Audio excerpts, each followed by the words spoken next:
The war between the Soanthi Dominion and the Terran Alliance had lasted 3 years. 3 years of burning ships, dead soldiers, and broken families on both sides. When it finally ended, neither side had won. They had simply grown too tired to keep fighting. Lady Velith Sorrenti stood in the great hall of her father's palace, wearing ceremonial robes of silver and blue. Today was not a day of victory. It was a day of sacrifice. She had volunteered to marry a human, a stranger from a species her people had been killing just months ago. It was the price of peace, and she had agreed to pay it. Her brother Zorath stood beside her, his tall frame rigid with anger. His scales, darker than hers, seemed to shimmer with barely controlled rage. "This is foolish," he said quietly, so only she could hear. "You are giving yourself to these creatures. They are weak, sister, soft. They do not deserve a daughter of our house." Velith did not answer. She had heard his arguments many times. Zorath had fought the humans in battle. He had seen them die easily under Sorrenti weapons. To him, they were nothing more than clever animals who had gotten lucky with their technology. But Velith had studied the reports. She knew the humans had fought them to a standstill despite being outnumbered. There was something about them that the numbers did not explain. Something her brother refused to see. The doors of the great hall opened, and the human delegation entered. Ambassador Linda Shaw walked at the front, a small woman with gray hair and sharp eyes. Behind her came several aides and guards, and among them, walking without ceremony or pride, was the man Velith was about to marry, Daniel Cole. He was not what she had expected. When the marriage was first proposed, Velith had imagined a human warrior, someone tall and powerful who would at least command respect. Or perhaps a politician, someone clever and ambitious who saw this marriage as a stepping stone to power. Instead, she got this man. Average height, brown hair cut short, a face that was neither handsome nor ugly, just ordinary. He wore simple formal clothes, not a military uniform or expensive suit. He walked into the palace of an alien empire, surrounded by beings who had been his enemies, and his expression showed nothing. Not fear, not excitement, not even curiosity, just calm. Velith felt a flicker of disappointment. This was the human the Terran Alliance had chosen. This unremarkable man? The ceremony was brief. There were no words of love, no promises of devotion. Just formal oaths and the signing of documents. When it was done, Velith was legally bound to a stranger. A human stranger. After the ceremony, there was a reception. Soanthi nobles mingled awkwardly with human diplomats. Everyone was polite, but the tension in the room was thick enough to cut with a blade. Velith found herself standing beside her new husband, accepting congratulations from beings who looked at them both with barely hidden doubt. "Your people do not trust this marriage," Daniel said quietly. His voice was soft, unremarkable, like everything else about him. "Do yours?" Velith asked. "No," he admitted. "But that does not matter. Trust takes time. We are planting a seed today. The tree will grow later." It was a surprisingly thoughtful answer. Velith looked at him more closely, trying to see past the ordinary surface. His eyes were brown, common for humans. But there was something in them. A depth, a weight. Like someone who had seen too much and chosen to hide it away. "You were a soldier," she said. It was not a question. She had read his file, the parts that were not classified. Double quotes. "Yes. But you are not anymore." "No." "Why?" He was silent for a long moment. Then he said, "Because I wanted to build something instead of destroying it." Before Velith could respond, her brother appeared beside them. Zorath towered over Daniel, his scales catching the light as he moved. He looked down at the human with open contempt. "So this is the male they have given my sister," Zorath said loudly, making sure others could hear. "I expected more." The humans claim to be warriors, but they send us a small, quiet man with nothing remarkable about him. Daniel looked up at Zorath without any change in his expression. I'm sorry to disappoint you. You do not disappoint me, human. You confirm what I already knew. Your kind is weak. This marriage is a mistake. The room had gone quiet. Everyone was watching. Valith stepped forward, ready to defend her new husband, but Daniel gently touched her arm, stopping her. I, Commander Zorath, Daniel said calmly. I understand your doubts. Your sister has agreed to bind her life to a stranger from a species you have been fighting. That takes courage from her. It takes wisdom from your people. I will do my best to honor that trust. Zorath stared at him, waiting for more. Waiting for anger, or fear, or some kind of reaction. But Daniel simply stood there, calm and still. Words, Zorath finally said with disgust. Humans are good at words. Let us see if you are good at anything else. He turned and walked away, his guards following. Valith watched her brother leave, then looked at her husband. You did not have to be so calm. You could have defended yourself. There was nothing to defend, Daniel said. He is angry because he loves you and does not want to lose you to a stranger. That is not something to fight against. That is something to respect. Again, Valith was surprised. This human was not what she had expected. He was quiet, yes. Unremarkable on the surface, yes. But there was something underneath. Something he was hiding. She noticed small things as the night went on. The way he moved through the crowd, always aware of everyone around him. The way his eyes tracked the guards and exits. The way he positioned himself between her and any potential threat without, seeming to do it on purpose. These were not the habits of a simple aide. These were the instincts of someone who had lived in danger. Later that night, as they prepared to leave for the neutral space station where they would live, Valith found herself wondering about the man she had married. Who was Daniel Cole, really? What was he before he became this quiet, ordinary-seeming man? And why, of all the humans in the Terran Alliance, had they chosen him for this mission of peace? As their shuttle lifted off from the Sorinthi homeworld, Valith looked at her husband sitting across from her. He was staring out the window at the stars, his face impossible to read. She had married a human for peace, but she was beginning to suspect that peace was not all she had gotten. Life on the neutral space station was strange. The station floated in the empty space between Sorinthi and human territories, a symbol of the new peace. Diplomats from both sides lived and worked there, trying to build the fragile trust that would prevent another war. Valith and Daniel had been given comfortable quarters. 2 bedrooms, a shared living area, and a small kitchen. It was nothing like the palace she had grown up in, but Valith did not complain. She had chosen this life. Her husband was a puzzle she could not solve. Daniel was always polite.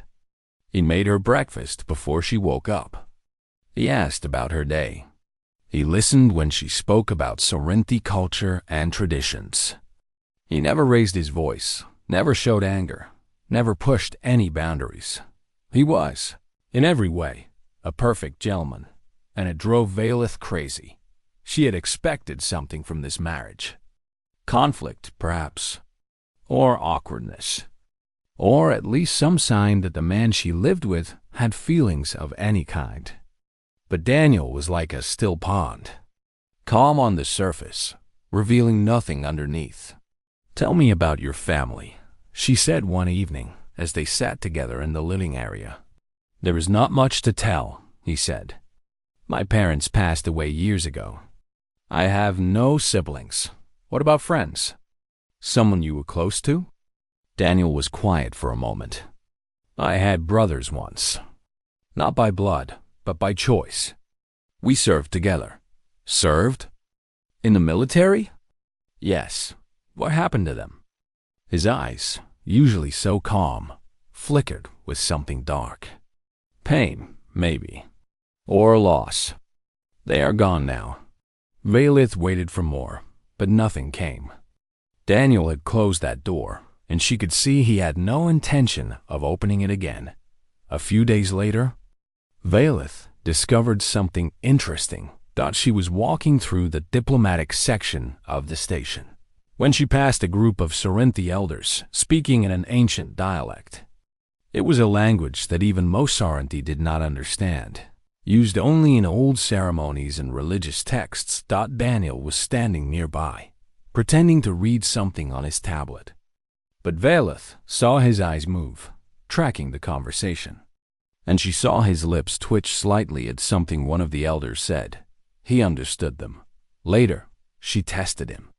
She invited a Sorinthi scholar to dinner and let them discuss ancient philosophy in the old tongue. Daniel sat quietly, eating his meal, saying nothing. But every time a joke was made or an interesting point raised, she saw the tiny reactions he could not quite hide. "You speak ancient Sorinthi," she said after the scholar left. Daniel looked at her calmly. "I speak several languages." "How?" "That dialect is barely taught even among my people. I had good teachers." "Who were these teachers?" "Why would a human aide learn a dead alien language?" Daniel set down his cup and met her eyes. "Lady Valith, there are parts of my past that I cannot discuss. Not because I want to keep secrets from you, but because some things are better left buried. I am your wife," she said. "In name, at least. I deserve to know who I married." "You married Daniel Cole, an aide to Ambassador Shaw, a man who believes in peace and wants to help build a future between our peoples. Everything else is just history." But Valith was not satisfied with that answer. She began to investigate. She used her family connections to access records, called in favors from diplomats who owed her house. She searched for any information about Daniel Cole's past. What she found was almost worse than finding nothing. His records were sealed, completely classified at the highest level of Terran Alliance security. The only thing visible was his basic information and his current assignment. Everything else was hidden behind walls of encryption that even Sorinthi intelligence could not break. Normal soldiers did not have sealed records. Normal aides did not have classified histories. Who was this man? Her answer came unexpectedly. Ambassador Shaw visited the station for routine diplomatic meetings. Valith watched her husband interact with his former superior. They were comfortable together, familiar in a way that suggested a long history. One evening, Valith was walking through the diplomatic wing when she heard voices from Ambassador Shaw's temporary office. The door was slightly open, and she recognized her husband's voice. She stopped and listened. "They do not need to know what you were, Danny," Ambassador Shaw was saying. "That life is over. You asked for a fresh start, and I gave you one." "I know," Daniel replied. "But sometimes I wonder if I'm the right person for this. She deserves better than a man who cannot tell her the truth." "You are exactly the right person. That is why I chose you. Because you understand what peace really costs. Because you have seen what happens when it fails." There was a long silence. Then Daniel said, "What if it does not work? What if the peace falls apart, and I have to become what I was again? Then you will do what you always do, Danny. You will protect the people who need protecting. But until then, you are allowed to be something else. Something better." Valith stepped back from the door, her heart beating fast. What had he been? What could possibly require this level of secrecy? That night she confronted him. "I heard your conversation with the ambassador," she said. "I know you are hiding something. I know your records are sealed. I know you are not just an aide." Daniel sat down slowly, his face tired. "What do you want me to say?" "The truth." He was quiet for a long moment. Then he said, "I was a soldier. A very good one. I did things that kept people safe, but those things came at a cost. When the war ended, I asked to leave that life behind. I wanted to be something else.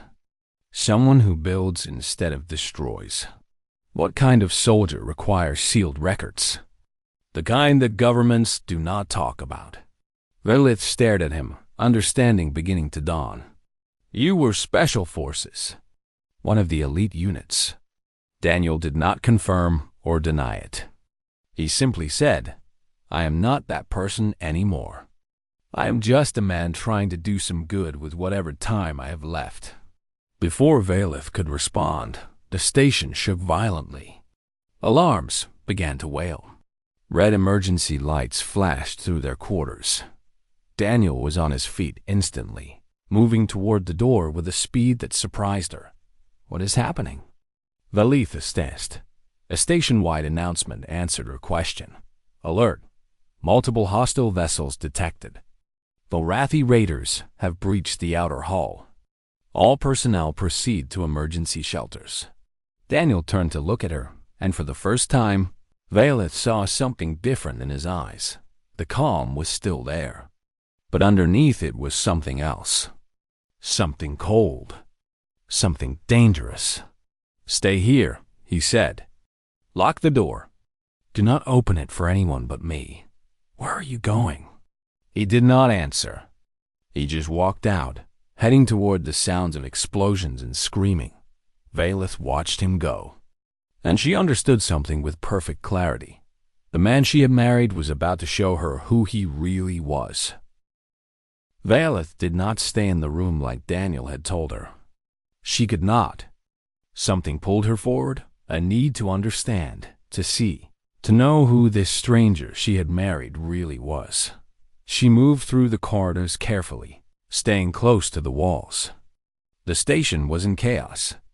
Emergency lights painted everything red. People ran past her, screaming, trying to reach the shelters. Somewhere in the distance, she could hear weapons fire. The Vorathi were raiders. They lived in the dark spaces between civilizations, attacking ships and stations for supplies, slaves, and anything else they could take. They were brutal, violent, and feared throughout the galaxy. And they had chosen today to attack the symbol of human sovereignty peace. Velith followed the sounds of fighting. She turned a corner and stopped, pressing herself against the wall. Daniel stood in the middle of the corridor. Around him lay 6 Vorathi warriors. They were massive creatures, twice his size, covered in thick armor and carrying energy weapons. And they were all dead. Her husband had killed him with his bare hands. No, not bare hands. Velith looked closer. He had used pieces of the station itself. A broken pipe, a shard of metal, a length of cable. Improvised weapons, turned deadly by someone who knew exactly how to use them. Daniel moved forward without hesitation. His movements were different now. Gone was the quiet, unremarkable man she had lived with for weeks. In his place was something else. Something that moved like water, flowing from one position to another with perfect efficiency. He did not fight like the sovereignty warriors Velith had seen. They fought with honor, with formal stances and traditional techniques. Daniel fought like a predator. Every movement had a purpose. No wasted energy. No unnecessary actions. Just cold, precise violence. A Vorathi raider came around the corner ahead of him. Before the creature could raise its weapon, Daniel was already moving. He ducked under its arm, drove the broken pipe into a gap in its armor, and twisted. The raider fell without a sound. Velith followed at a distance, watching her husband cut through the enemy like a blade through cloth. They reached a junction where a group of station guards had taken cover. 3 humans and 2 Soranthi, all wounded, pinned down by Vorathi fire. They looked up as Daniel approached, their eyes wide with fear. "Who are you?" one of the human guards asked. "Help," Daniel said simply. "How many ahead?" "At least 10. They have hostages in the next section." Daniel nodded. He looked at the guards, assessing them quickly. "Can you still fight?" "We can try." "Good. I need you to draw their attention. Make noise. Make them look at you. I will handle the rest." The guards exchanged uncertain glances, but something in Daniel's voice made them obey. There was authority there, the kind that came from experience and competence. Valeth watched as Daniel disappeared into a maintenance shaft. The guards began firing, drawing the Vorati attention toward them. Seconds later, chaos erupted in the enemy position. Valeth could not see exactly what happened, but she heard screaming, the sounds of bodies falling, weapons clattering to the ground. When it was over, Daniel stood among the fallen raiders. The hostages were free, shaking but alive. One of the Sorrenti guards stared at him with something like awe. "That fighting style," he said slowly. "I recognize it. We were briefed about it during the war. They called it blackline combat. The humans denied it existed. They said the soldiers who used it were just myths." Daniel looked at him but said nothing. "You are one of them," the guard continued. "The ones they called ghosts. The ones who could kill a squad before anyone knew they were there." "That was a long time ago," Daniel said quietly, "before anyone could respond." The station's communication system crackled to life. A harsh, growling voice filled the air. "Attention, insects. I am Warlord Kethrak of the Varathi. We control the central hub. We have your diplomats. We have your leaders. And we have a specific demand." Valeth felt ice form in her stomach. "We want the Sorrenti princess, Lady Valeth Sorrenti. Deliver her to us within 1 hour, or we begin killing hostages. The peace between humans and Sorrenti ends today, one way or another." The transmission ended.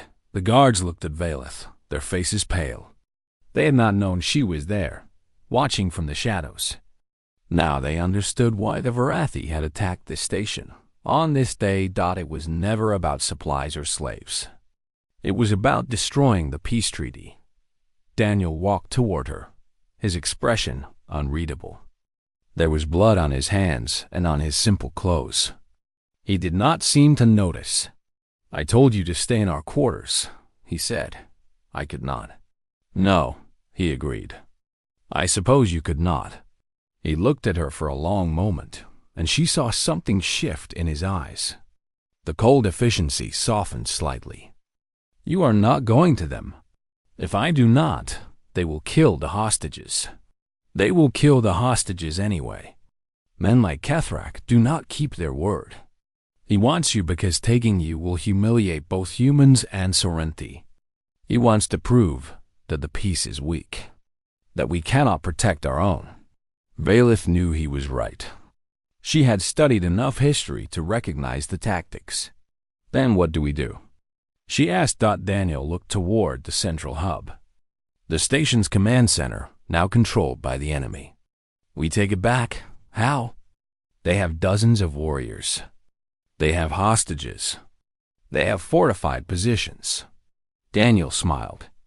It was a small smile, barely visible, but it transformed his face. For a moment, he did not look like a quiet, ordinary man. He looked like something much older and more dangerous. "Lady Valeth," he said, "your brother called humans weak. Many species believe that. They look at us and see soft skin, slow reflexes, average strength. They do not understand what we really are. And what are you? Survivors. Our world tried to kill us for millions of years. Predators disease each other.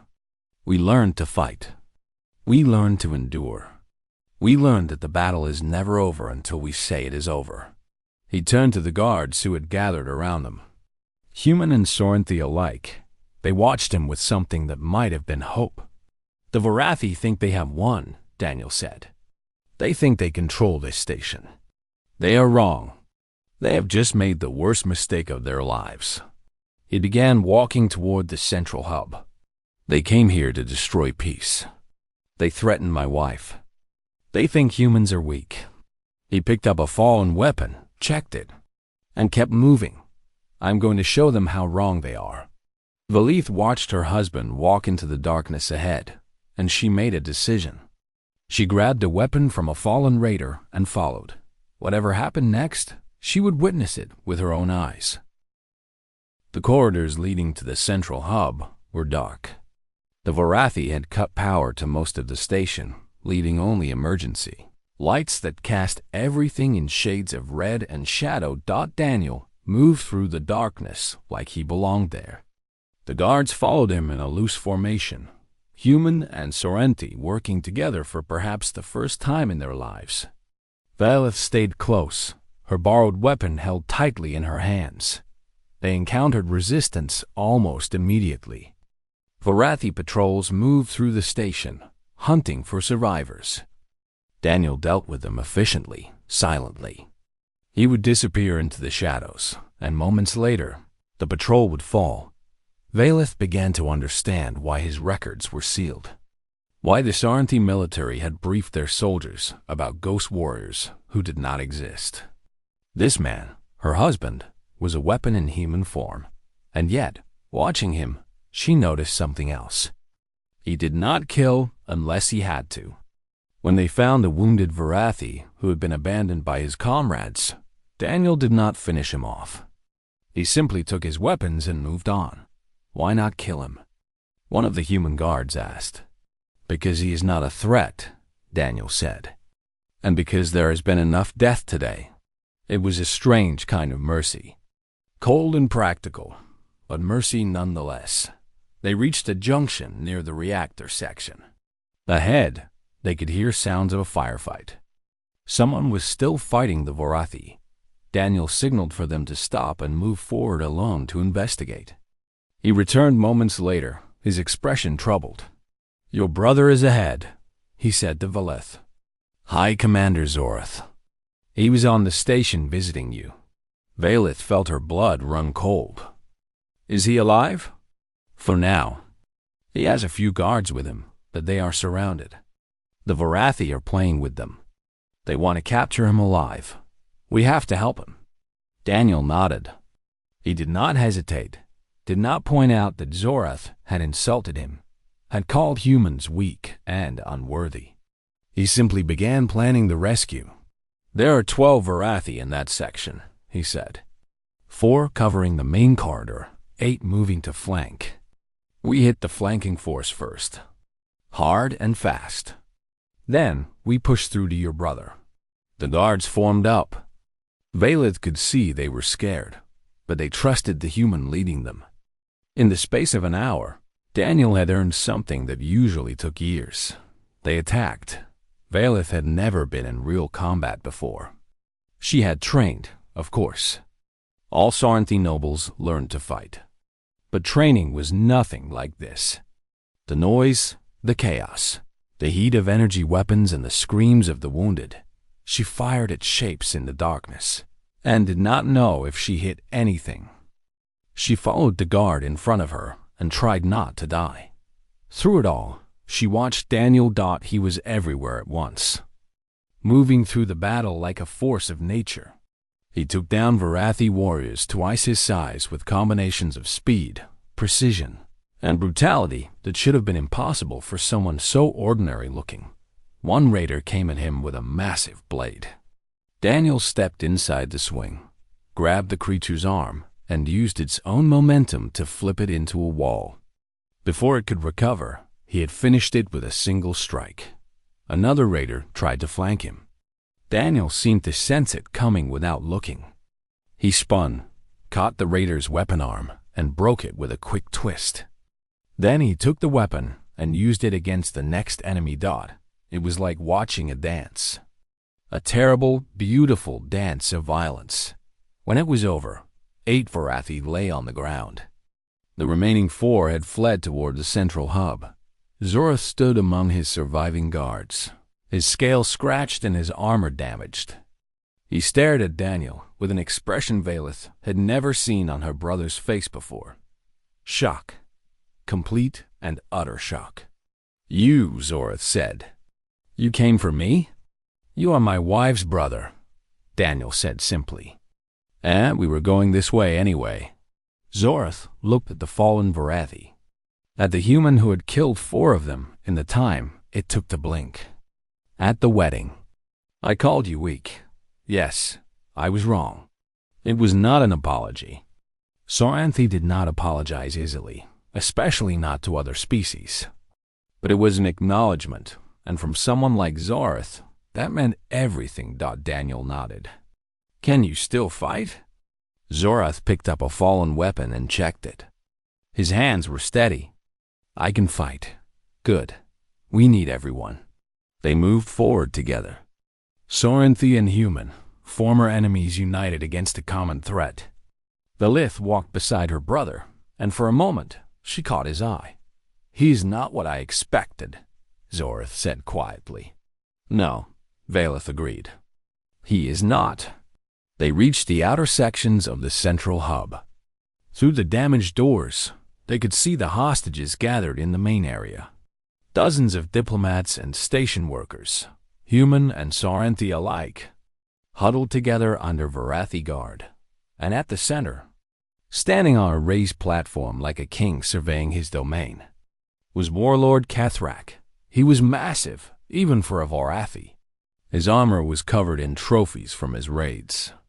Bones, pieces of other species' armor, symbols of rank taken from defeated enemies. His face was scarred and brutal, his eyes gleaming with cruel intelligence.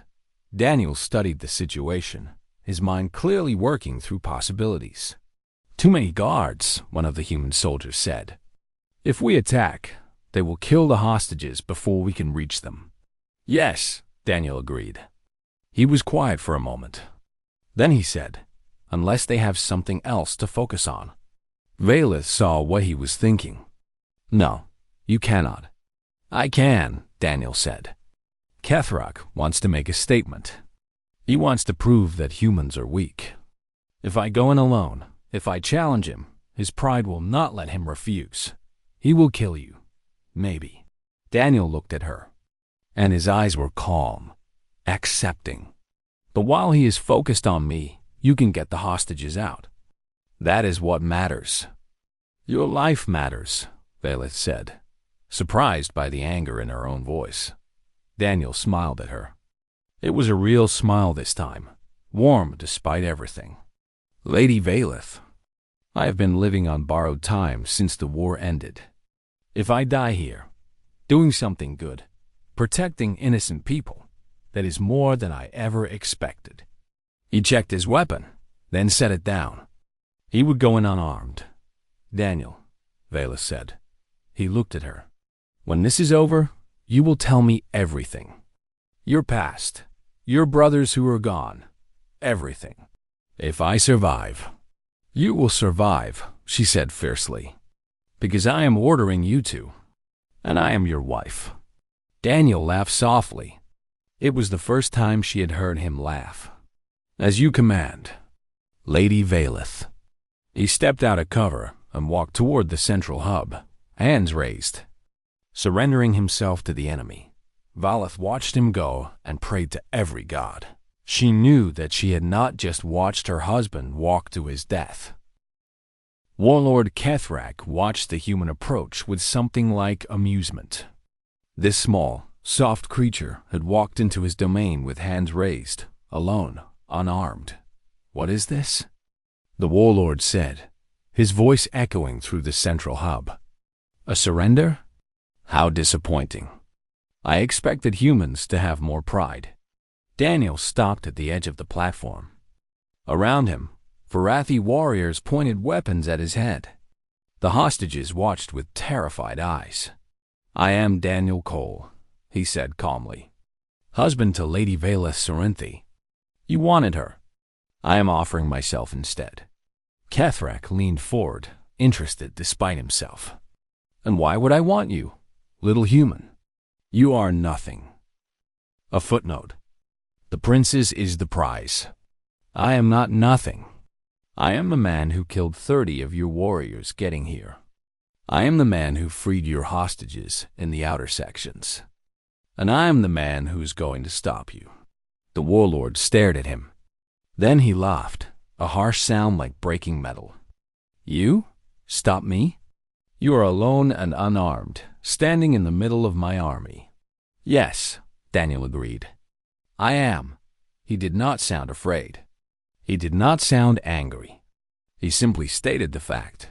Kethrak stood up slowly. He was huge, nearly 3 meters tall, his body built for war. He had killed hundreds of enemies in single combat.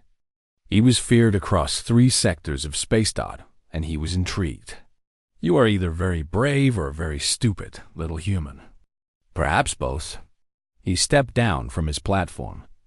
Tell me, why should I not simply kill you now? Because you want to prove something. You attacked this station to show that the peace between humans and Sorrenti is weak.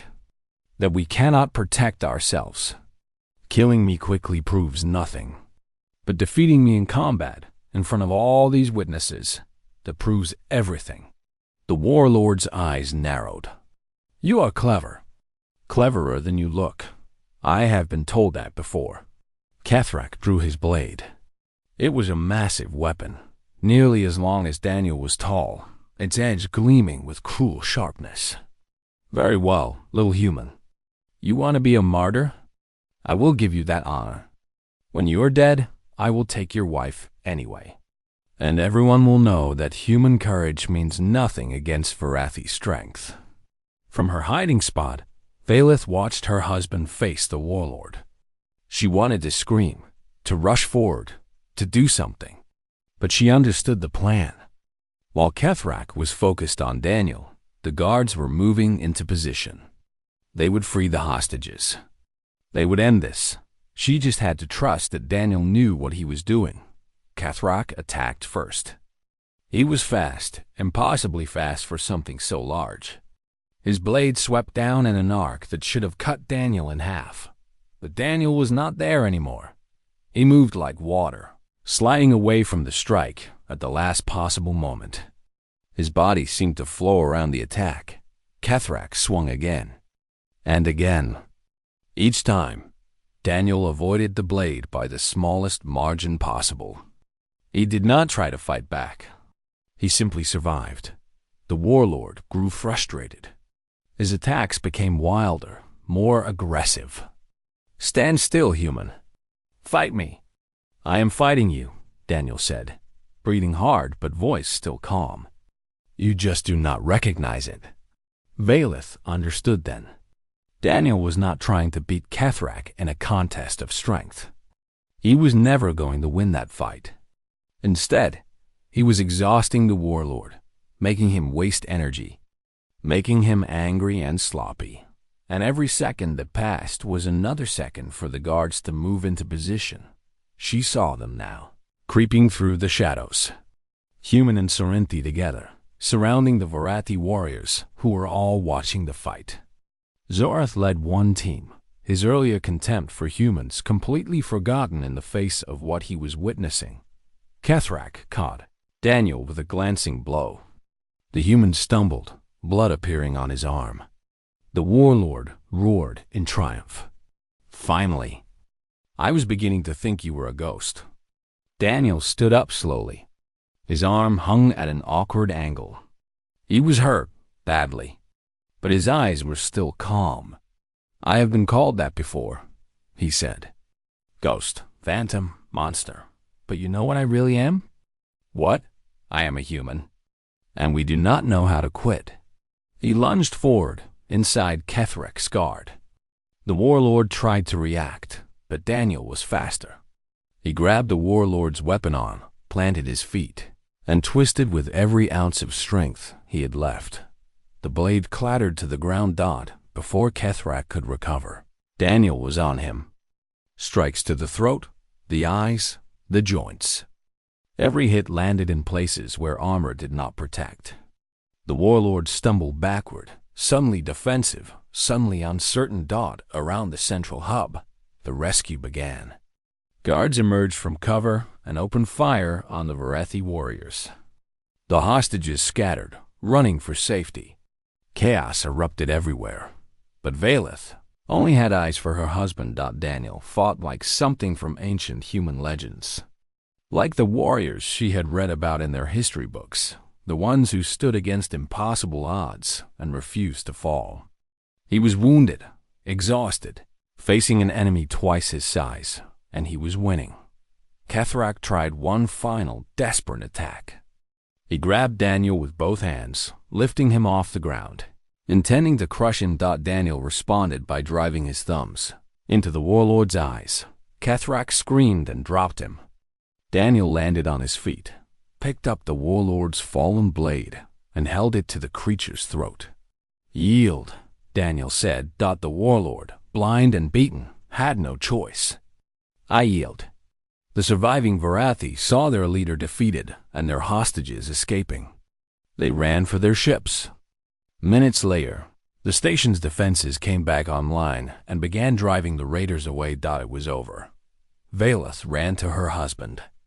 He was standing in the middle of the central hub, covered in blood, swaying on his feet.